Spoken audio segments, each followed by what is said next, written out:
പായസം ഉണ്ടാക്കാൻ തേങ്ങ ചിരകണമല്ല കേട്ടോ. നമ്മളിപ്പോൾ ഈ തണുപ്പാൻ കാലത്ത് സ്കിന്നൊക്കെ ഇങ്ങനെ ചോക്കുപൊടി കൊണ്ട് വരച്ച പോലെ ഡ്രൈനെസ് ഉണ്ടാക്കുന്ന ഒരു സമയമാണല്ലോ. അപ്പോൾ അത് ഒഴിവാക്കാനായിട്ടുള്ള ഒരു എണ്ണയാണ് തയ്യാറാക്കുന്നത്. ആദ്യം തേങ്ങ ചിരകി എടുക്കണം. എന്നിട്ട് കാമ്പുള്ളൊരു തേങ്ങ ചിരകിയിട്ടുണ്ടെങ്കിൽ 100 ml എണ്ണ കഷ്ടി കിട്ടും. അതെ, നമ്മളിപ്പോൾ ഉരുക്ക് വെളിച്ചെണ്ണയാണ് ഉണ്ടാക്കാൻ പോകുന്നത്. ആദ്യം തേങ്ങ ചിരകി ചതച്ച് പാലെടുത്ത് വയ്ക്കണം. അത് എന്നിട്ട് ഒരു ഓട്ടുരുളിയിൽ ഒഴിച്ചിട്ട് വറ്റിക്കണം. കൈ എടുക്കാതെ ഇളക്കിക്കൊണ്ടേയിരിക്കണം.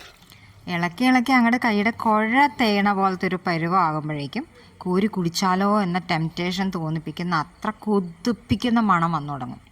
എണ്ണ തെളിഞ്ഞു തുടങ്ങും. പാകത്തിന് മൂപ്പാക്കി എടുത്തിട്ട് അരിച്ച് സൂക്ഷിച്ചു വയ്ക്കാം.